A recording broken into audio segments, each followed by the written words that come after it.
Muchas gracias, Ricardo, por la invitación. Es un privilegio estar en CADE 2013. El espíritu de Paracas, yo creo que el espíritu del Nuevo Perú. Gracias, señores. Hoy quisiera hablarles, no como Ángel Añaños, el presidente de AGE Group. Hoy quisiera hablarles como aquel joven nacido en los Andes del Perú, en San Miguel, un pueblo de 3,000 personas. Hoy quisiera hablarles en nombre de aquella familia de agricultores que labraban el campo y la tierra.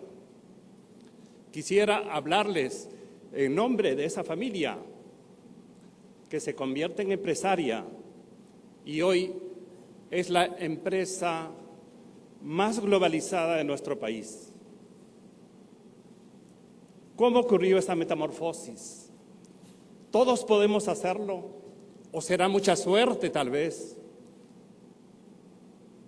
Yo quisiera entrar desde ese punto a la presentación, hablar de lo que fuimos, hablar de cómo nos convertimos.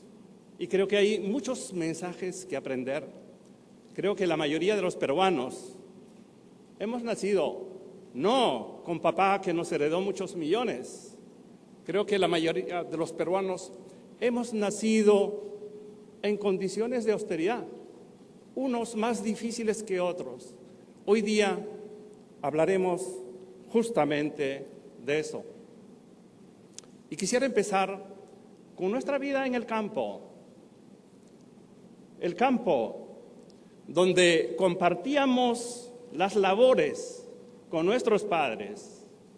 Cuando tuvimos 14, 15 años, nos involucramos en arar la tierra, en regar el campo y transformar esa agricultura de ese momento.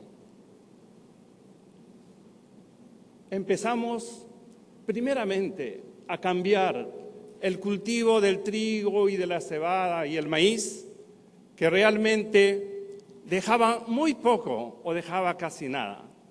Empezamos a cambiar a productos más rentables, las cebollas, las zanahorias, el choclo, y fuimos caminando poco a poco, paso a paso. Conquistamos un mercado muy pequeño que era San Miguel, donde vivíamos. Posteriormente, otro pueblo muy pequeño que era Tambo, posteriormente Ayacucho, y cuando ya estábamos por llegar a Lima, o ya habíamos entrado a Lima, realmente vino el terrorismo, y gracias a eso pudimos cambiar de sector, y pudimos empezar en la industria.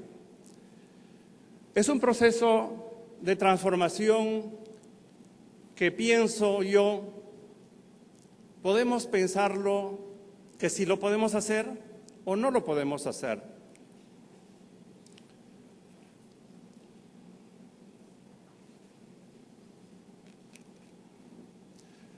Quisiera empezar los inicios, haber abandonado el campo, mi padre, haber dedicado toda su vida y terminar un día en la ciudad. Fue un cambio muy grande, demasiado grande, pero gracias a Dios, el año 88, mi hermano Jorge, junto con mi padre, pusieron la primera planta en Ayacucho, en el patio de la casa, con una inversión muy pequeña. Ese fue el inicio de la primera fábrica de cola real en el patio de la casa. Las máquinas eran manuales, pues era lo único que se podía hacer en aquel momento.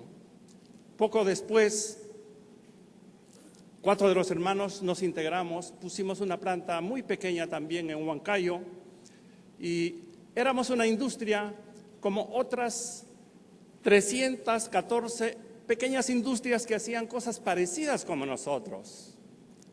No éramos la única empresa que hacía gaseosas en ese momento. Según el Ministerio de Industria, habían 300 otras empresas que hacían cosas parecidas que nosotros. Pero ¿dónde viene la diferencia? ¿Dónde viene el cambio? ¿Dónde ocurre la metamorfosis? ¿Por qué después podemos hoy día trascender 20 países? Y ocurre un día de mayo de 1993. Nos juntamos 4 de los hermanos en el Hotel El Pueblo y dijimos, vamos a hacer un planeamiento.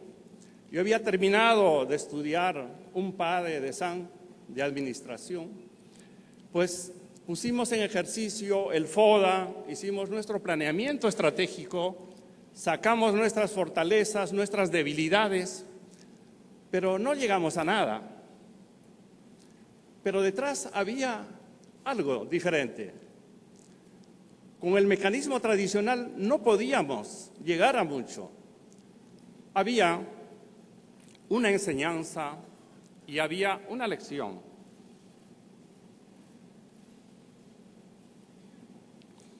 Teníamos el video de un señor que explicaba el milagro japonés. Seguro todos saben a quién me refiero. Miguel Ángel Cornejo estaba explicando el milagro japonés. Y ese día, o esos 3 días que nos juntamos, vimos el video, no sé si 4, 5, 6 veces. Y desde allí lo habremos visto 200 veces.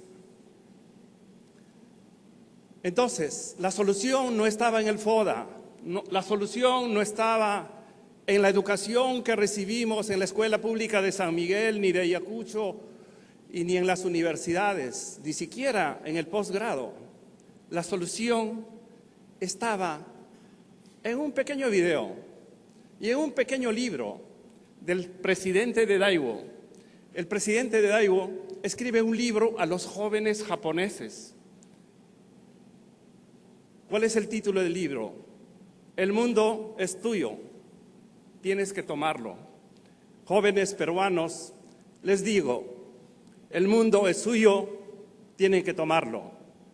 Esa fue la lección que cambió nuestra vida. Esa fue la lección que cambió nuestra historia. Ese día decidimos convertirnos en un empresario modelo japonés o un empresario modelo coreano. Y si podemos aprender aquí, aprendámoslo.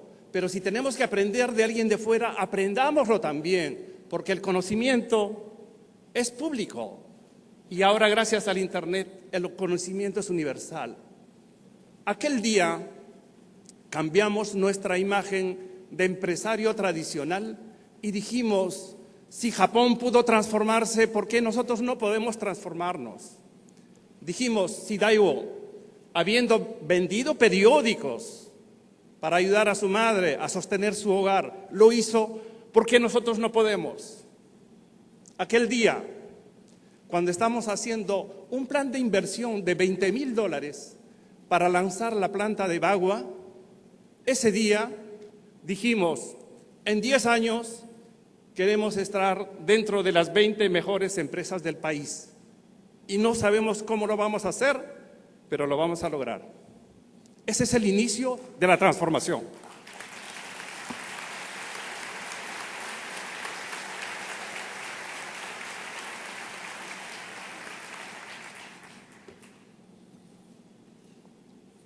Todo empieza en quién quieres convertirte.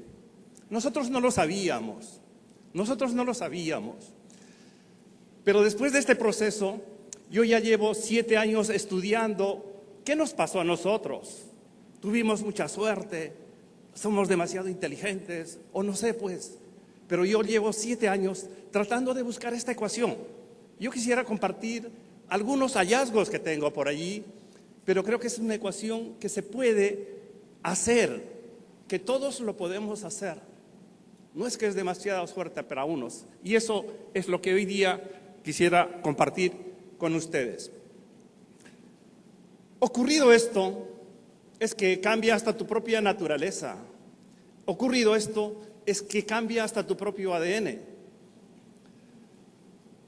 Después de aquel proceso, nosotros tardamos 10 años al interior de provincias y llegamos a Lima recién el año 97. El año 97 llegamos en pleno proceso del Niño, que no lo sabíamos, que fue una catástrofe para nosotros, fue un calor que nos hizo vender lo que no teníamos.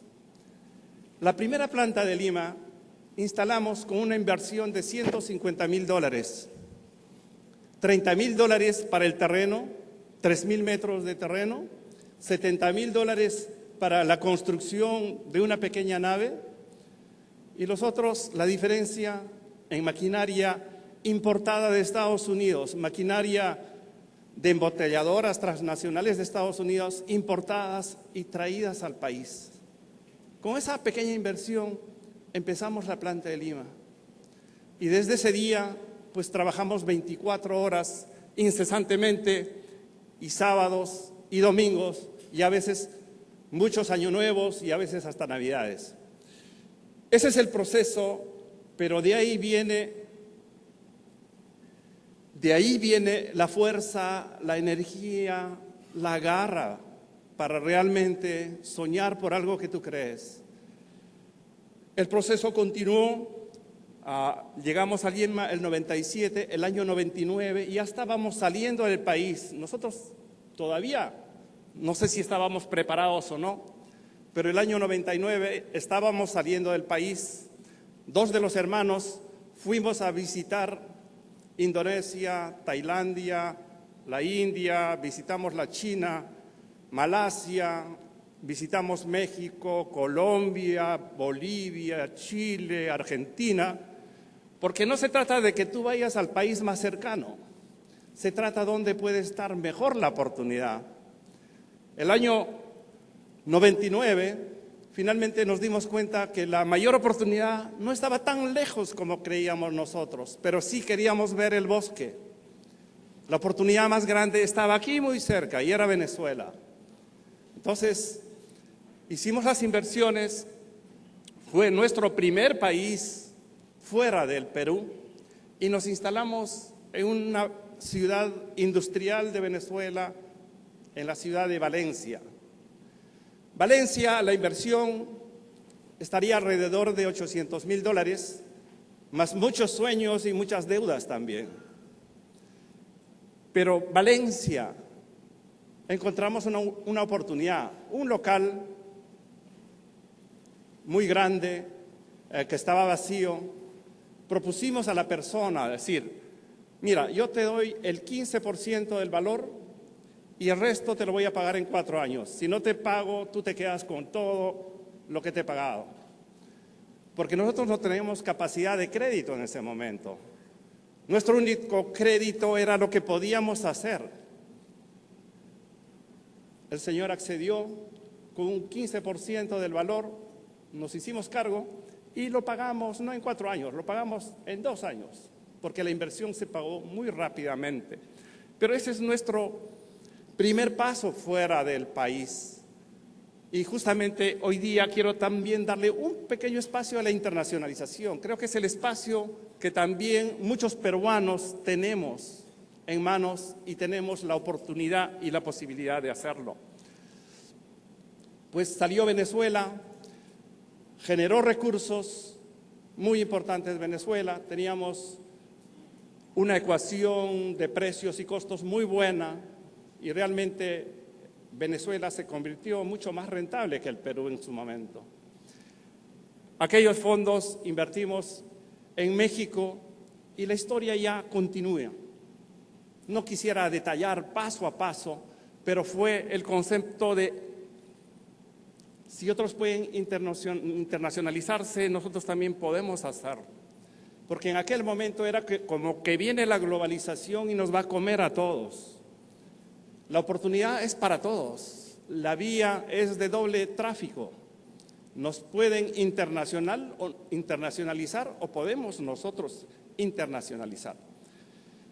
Entonces, ese es el proceso de Venezuela y quisiera yo ir un poquito a la profundidad. ¿Qué pasa con nosotros como personas, como individuos, porque eso se trata de nosotros, de los individuos.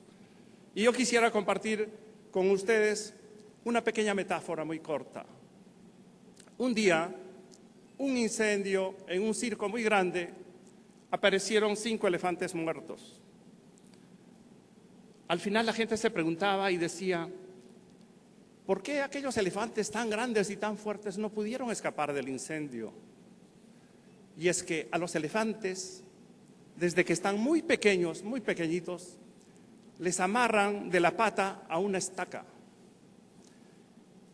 Les amarran con una estaca y el elefante jala y jala y jala, y finalmente el elefante queda convencido que su límite de acción es el largo de la cadena. Y a nosotros los humanos nos pasa lo mismo. A nosotros los humanos nos pasa lo mismo.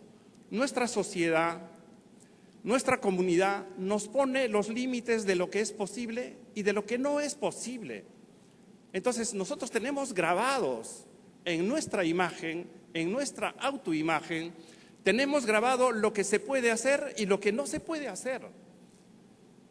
Y justamente nuestra mayor limitación está dentro de nosotros mismos. Y no es tu mente consciente, en realidad es tu mente inconsciente la que te tiene atrapado. Y nosotros ni siquiera nos damos cuenta, porque para nosotros es lo normal que sea así. Justamente detrás de este concepto, el señor Maxwell Maltz hace un estudio y quisiera sustentarlo brevemente porque creo que el concepto viene allí. Maxwell Maltz se da cuenta, él era un cirujano plástico, él arreglaba la parte física de las personas, pero él se dio cuenta que algunas personas, cuando cambiaban su imagen física, no solamente cambiaba su imagen física, se transformaban en otra persona. Entonces a él le llamó mucho la curiosidad, ¿por qué esa transformación tan grande? Y él destaca un término que le llama autoimagen. La autoimagen es que nosotros somos como un vaso vacío absolutamente, y en función de lo que nos dicen papá, mamá, la sociedad, la comunidad, nuestros profesores, nuestros amigos, en función de eso, nosotros formamos una autoimagen. Esa autoimagen es la que determina tu destino al final. Entonces, nuestra autoimagen, ¿cómo es? Es muy parecido a nuestro entorno más cercano. Nuestra autoimagen es muy parecida a tus parientes, tíos, abuelos, etc. Entonces, ¿dónde está la llave de oro? La llave de oro está justamente en que esa autoimagen se puede cambiar y nosotros no somos conscientes, porque la mente que nosotros conocemos es apenas el 5%. La mente consciente que conocemos es el 5%, porque el 95% es la mente inconsciente, y esa acepta las cosas como absolutas, y esa es la que determina lo que hacemos, lo que no hacemos. Y creo que el concepto detrás de la autoimagen es la que nos limita, y todos estamos en la posibilidad de cambiarlo. Es como la computadora, que la recibimos nuevecita, pero ¿quién alimenta el software de esa computadora? Nuestros papás, y con errores y sin errores, nuestros maestros con errores, sin errores, nuestros amigos, o nos ayudan o nos dicen tal vez tú no sirves para nada, tú no vas a poder cargar con tal cosa. Entonces, esa autoimagen es la que finalmente determina nuestro destino. Y ese está en la mente inconsciente y nosotros no somos capaces de verlo porque lo da por hecho y lo da por absoluto.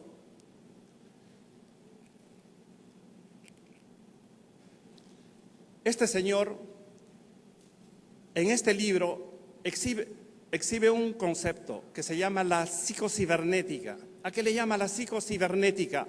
La psicocibernética es lo que es, por ejemplo, un termostato. Estamos en esta habitación, aunque el clima afuera está en 24 grados, no sé si aquí está en 18. Pero si se calibra en 18, automáticamente Si se excede, se prende el sistema y regula el clima siempre en 18. Si se bajara, ocurre lo mismo, regula y ajusta el sistema a 18. Algo parecido es el sistema que tienen los aviones. Un avión sale hoy día de Lima, del aeropuerto de Lima, y si su destino es París, ese avión va a destino a París. Entonces, nuestro sistema humano, así como los aviones, si va en la línea y se desvía, vuelve a corregir el rumbo y el destino es París y llega a París.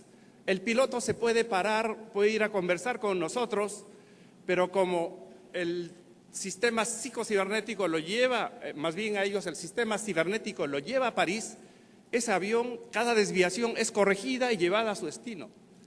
En los humanos nos ocurre lo mismo y es un concepto que deberíamos saberlo todos.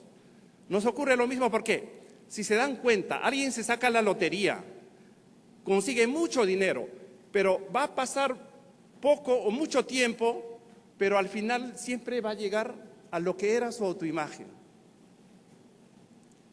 Ocurre lo siguiente, como el caso de Steve Jobs. Steve Jobs tenía una imagen de X y aunque creció y aunque fue propiamente despedido de la propia empresa que él había creado, su autoimagen volvió a reenganchar en aquello que él pensaba que tenía que ser. Entonces, nuestra autoimagen realmente es nuestro destino y creo que es algo que nos deberían enseñar en el colegio, en las universidades y debería ser una información común. Los padres cometemos muchos errores con nuestros hijos en la forma de educarlos. Los maestros cometemos muchos errores en educar a los jóvenes.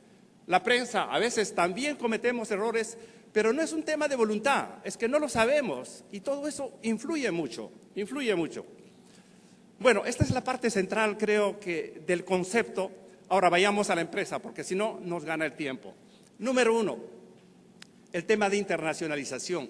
Nuestro país querido, Perú, 27 millones de habitantes. Hoy la Tierra tiene 7.000 millones de habitantes. Somos el 0.38% de la población. Entonces, ¿qué oportunidad tenemos nosotros de hacer empresa aquí? Hay mucha oportunidad porque todo está por hacer, todo está por crear, pero también hay oportunidades afuera que tal vez la estamos dejando pasar. Entonces, creo que es obvio que si Perú queremos ser el milagro peruano, no solamente tenemos que ver para adentro, tenemos que también verlo para afuera. El resto de los países, después de México, viene Centroamérica, pues viene Guatemala, Salvador, Honduras, Costa Rica, Panamá, y fueron temas que finalmente se fueron dando. El siguiente proyecto, creo, bastante atrevido, fue Tailandia, porque es otra religión, es otro idioma, es otra cultura, es otro sistema, es otro paradigma. Nosotros teníamos algo con el Asia, especialmente con Tailandia, y que sabemos nosotros que la mayor parte de la población realmente está radicada en el Asia. Y si nosotros no aprendemos a hacer negocios en el Asia, pues vamos a perder esa enorme cantidad de oportunidades. Entonces, nuestro primer piloto fue Tailandia. Tailandia al principio no caminaba bien porque pusimos botellas familiares y allá el consumo era en botellas personales, pero se hicieron los ajustes. Mi hermano Álvaro tuvo que viajar para ajustar los detalles, pero una vez que ecualizaron el formato del sistema, finalmente Tailandia se convirtió en un momento en el modelo de gestión de negocio para nosotros. El país de Tailandia se convirtió el más eficiente en costos, en gastos, inclusive en rentabilidad, cosa que era improbable pensarlo al principio. Entonces, a veces alguna dificultad pues se convierte en fortaleza en medida que la venzas. El tema del crecimiento. Nosotros tardamos, como les decía, 10 años para llegar a Lima. Nosotros llegamos a Lima el año 97. El año 97 es la primera columna de la izquierda, nosotros vendíamos aproximadamente 35 millones de litros en el país, cuando el consumo de nuestro país en aquel momento era aproximadamente 385 millones de litros. Esa fue la escalera. Gracias a todo esto, gracias a Dios y gracias a todo, hoy día estamos vendiendo cada día 13 millones de litros diarios. Producimos, empaquetamos, embotellamos, cargamos, transportamos, cobramos, pero hoy día, esta mañana y hasta las 6 de la tarde, se tiene que procesar 13 millones de litros diarios. Es a lo que hemos llegado en comparación de lo que nosotros hubiéramos podido lograr en Ayacucho si nos quedábamos en Ayacucho. Esos 3.800 millones de litros que vendemos es 10 veces el consumo total del Perú, de todas las marcas, cuando ingresamos a Lima el año 97. Acuérdense que el mercado del Perú era 385 millones. Hoy día vendemos 10 veces ese mercado total de todas las marcas, incluidas rojos, azules, amarillos, verdes y todas las marcas de nuestro país. Entonces, la oportunidad de salir afuera es una gran oportunidad y creo que tenemos que estar y tenemos que prepararnos para hacerlo. Pero todo empieza por uno mismo. Siguientes procesos. En este proceso creo que estamos nosotros aprendiendo. Les decía, nosotros salimos de la agricultura, nosotros no éramos un experto de la industria. Hemos aprendido mucho, nos hemos equivocado mucho, pero creo que cada vez vamos ajustando nuestra estrategia, nuestro sistema de trabajo. Yo quisiera compartir con ustedes este triángulo que es muy importante, no solamente para nosotros, creo que es muy importante para todos ustedes. La primera etapa viene con el liderazgo en costos. Nosotros entramos por esta variable, la del liderazgo en costos, así como lo hizo también, por ejemplo, en su momento Toyota, así como lo hizo también en su momento, por ejemplo, Nissan, las empresas japonesas. Si se acuerdan los años 60, algunos se van a acordar, pero los jóvenes, los años 60, un Toyota, un Nissan, no era ni Nissan, era Datsun. Era un vehículo económico, el más económico que podías encontrar, digamos, en la industria, pero poco a poco, en función de eso, ellos fueron creciendo. La siguiente etapa, después del liderazgo en costo, es la distribución. Y la distribución es servir a más gente. Mientras sirvas a más gente, vas a tener más éxito o vas a tener más posibilidades. Se trata de servir a más gente. Podemos llamarle distribución, podemos llamarle cobertura. Entonces, especialmente, por ejemplo, nuestra agroindustria. A veces la primera etapa es que somos líderes en costos, pero generamos sistemas de venta a través de terceros. En el tiempo tenemos que aprender a generar sistemas de distribución en Europa, en Estados Unidos, en el Asia. Porque si no, ¿qué ocurre?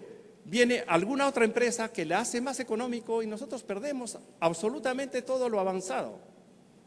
Entonces, construir sistemas de distribución creo que es algo muy necesario para todas las empresas. Y la tercera variable es que también tenemos que en ese proceso construir marcas. Mucha gente se pregunta y dice, ¿cuál es lo primero, lo segundo o lo tercero? ¿Es primero el huevo o la gallina? Yo creo que es un sistema que se tiene que ir alimentando. No podemos decir primero esto, después lo segundo, lo tercero, pero sí no podemos quedarnos solamente en la primera etapa, que es el tema del liderazgo en costos.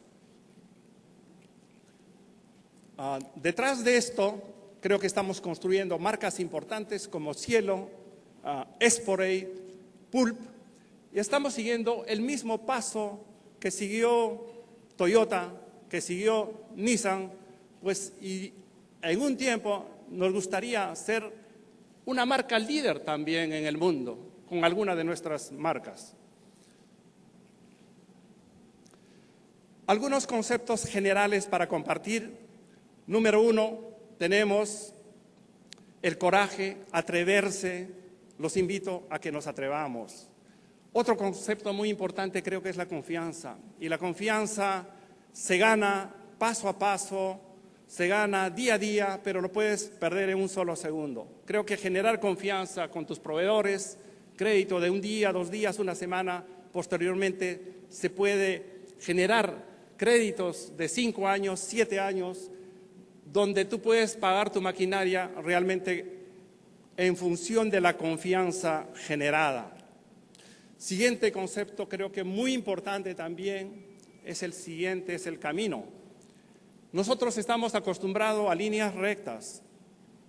Sale aquí y llega allí. El tema es que el camino no es una línea recta. Dice, caminante no hay camino, se hace camino al andar. Tenemos que ser nosotros como el río.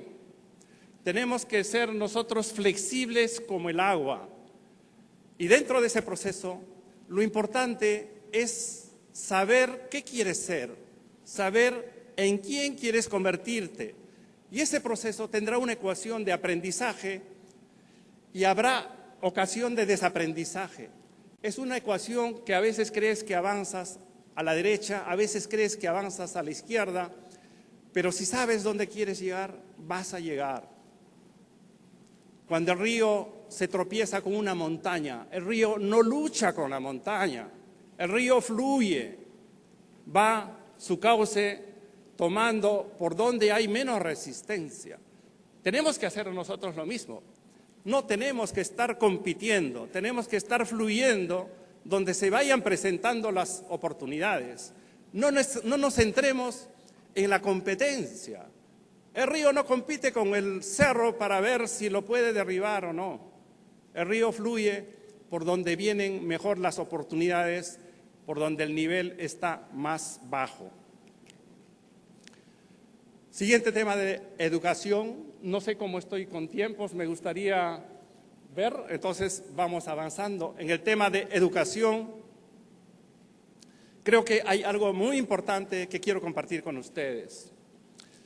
Y es lo siguiente, me he dado cuenta, todos nos damos cuenta, pero a veces no terminamos de verlo. La labor más importante de las empresas es las ventas. Empresa que no vende, no hay administración, no hay absolutamente nada. Y quiero compartir con ustedes esta visión, es que tenemos que reivindicar la labor del vendedor. Tenemos que nosotros reivindicar la labor de ventas. Ninguna universidad enseña ventas, ningún colegio enseña ventas, pero lo más importante que toda la vida o estamos vendiendo nuestros servicios o estamos comprando servicios, especialmente las señoras, siempre están comprando, pero ¿cuándo nos han enseñado a comprar? No nos enseñan en ningún lugar. Lo que hacemos todos los días no nos lo enseñan. ¿Y a qué quiero ir con esto? Quiero ir a lo siguiente. Por ejemplo, voy a hablar del sistema médico, los médicos. Los médicos se preparan 9 años en la universidad. Yo decía, no, es demasiado tiempo, yo no puedo estar 9 años en la universidad. Y yo felicito a todos los médicos que tienen esa pasión por la medicina. Pero les enseñan todas las materias, pero no les enseñan a vender. No les enseñan a vender servicios médicos. Nuestra salud sería mucho mejor si el médico, además de todas sus materias, tiene unos cursos adicionales de ventas médicas o especialidades médicas. Tendríamos médicos con muchos consultorios, resolvemos las dos cosas. No estar vendiendo su servicio por 1.000, 2.000, 3.000 soles. Podrían generar muchos más ingresos y resolvemos el tema de la salud, que también es otro problema. Lo mismo ocurre con los ingenieros civiles. Si les enseñamos a vender, van a construir muchas casas, viviendas. Les damos solamente la ecuación del conocimiento. No les estamos enseñando realmente a vender. Y el mensaje, si aprendes a vender, puedes ser más libre. No hay una facultad que enseñe lo más importante que necesitan las empresas.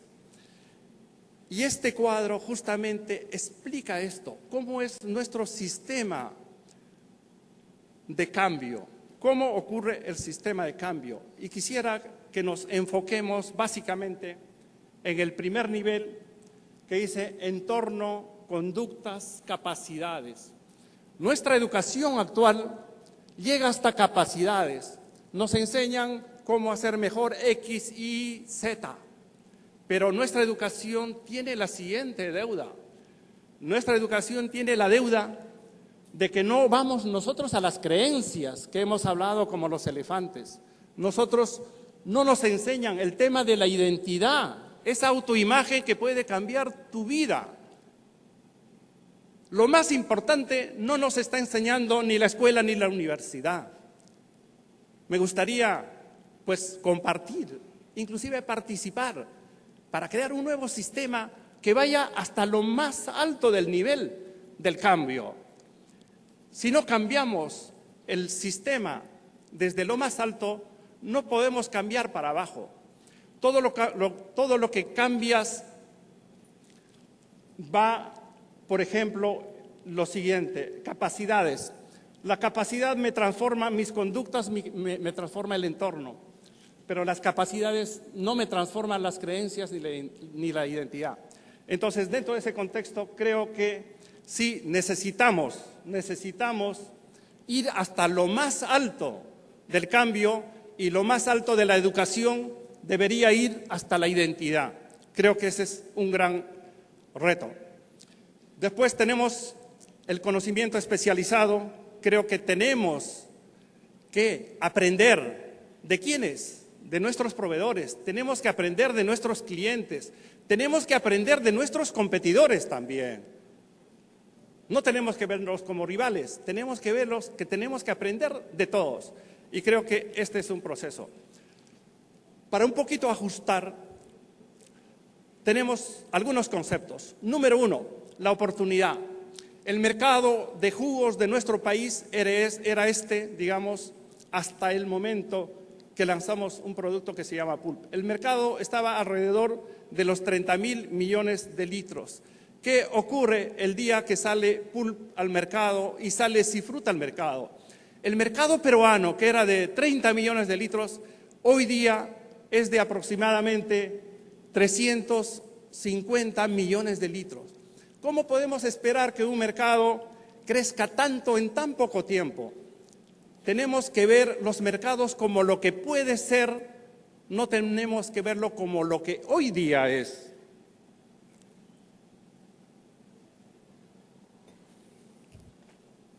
Otro ejemplo muy claro es el agua.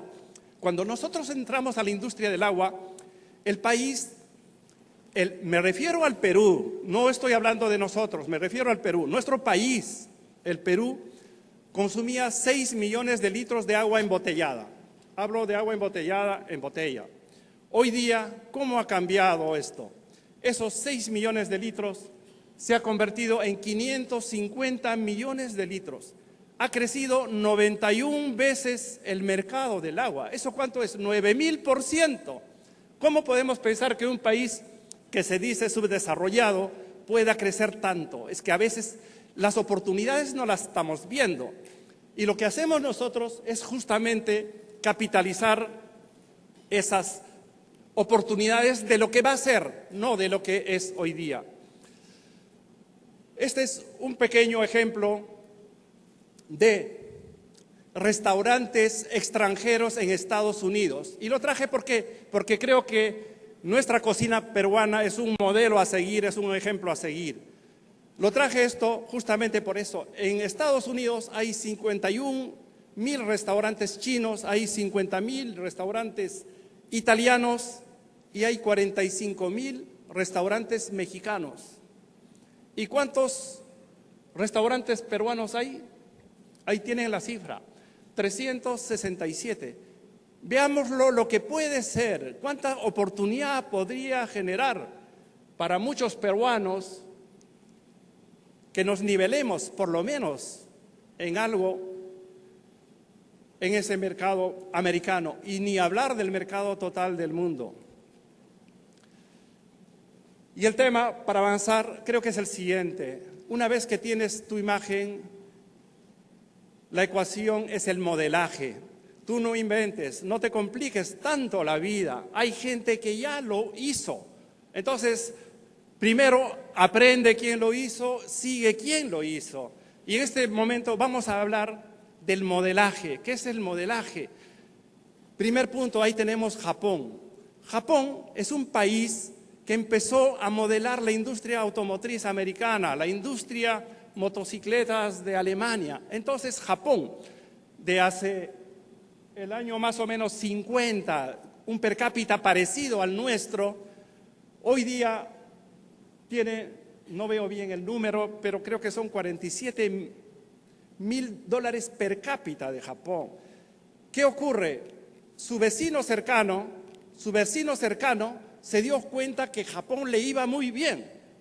Entonces su vecino cercano, en este caso Taiwán y en este caso Corea del Norte, dijo: ¿qué está haciendo Japón? Japón está modelando a la industria americana. Nosotros hagamos lo mismo. La ecuación no hay que inventarla, la ecuación ya está hecha. Entonces, ¿qué hizo Corea? Corea empezó a imitar a la industria japonesa. Entonces tenemos hoy un gran Samsung imitando a Sony. Y dentro de ese proceso, creo que también Corea del Norte se transforma. Y después, ¿qué ocurre?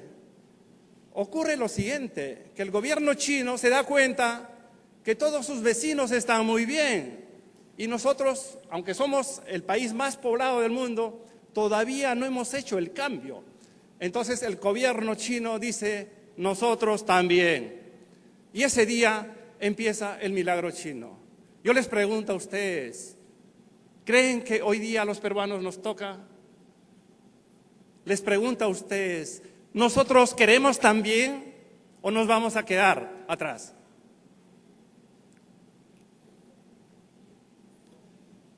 Bueno, por tema de tiempo quisiera pasar un poco, creo que algunas láminas, y vamos a ir cerrando.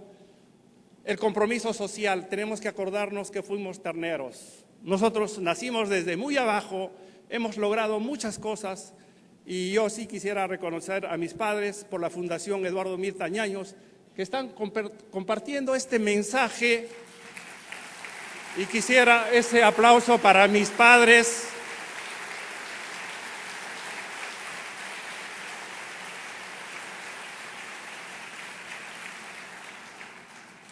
Ese aplauso para mis padres, que a pesar de sus años, ellos siguen trabajando. Han traído al señor Miguel Ángel Cornejo 20 presentaciones en todas las ciudades principales del Perú, el Estadio Nacional, 35,000 personas. Creo que es un mensaje que tenemos que compartir. No nos podemos quedar con la receta guardada bajo el brazo. Creo que tenemos que enseñarnos a cómo podemos hacerlo. Y justamente por eso yo acepté la invitación de Ricardo, y por esa razón, y gracias a la Fundación Eduardo Mirta Ñaños, yo estoy aquí presente.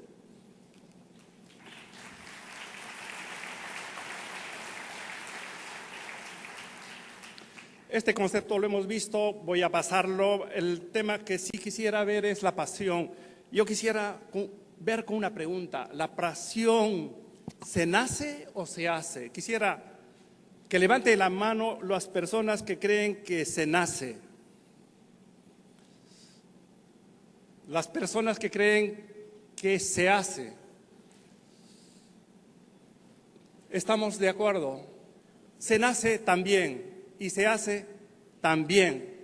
La pasión es la energía, es esa fuerza que nace desde el corazón. Cuando tú quieres algo, no es un tema que se enseña. Eso no se da en las clases. La pasión es eso que te inspira, es eso que te motiva, es eso que te mueve. Y aunque salga una montaña, tú dices: voy a pasar por un costado. Eso es lo que nos mueve.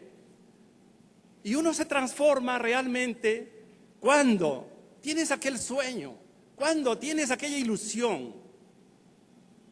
Entonces, la ecuación Ya vamos terminando, es muy simple.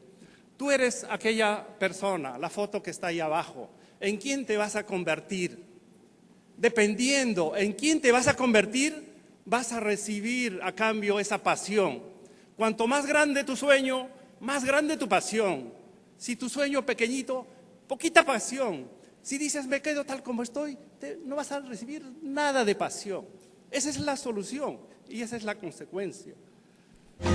Para finalizar, de una vez, quisiera yo terminar diciéndoles, otro mundo es posible para ti, otro mundo es posible para tu empresa y otro mundo es posible para nuestro país. Muchas gracias.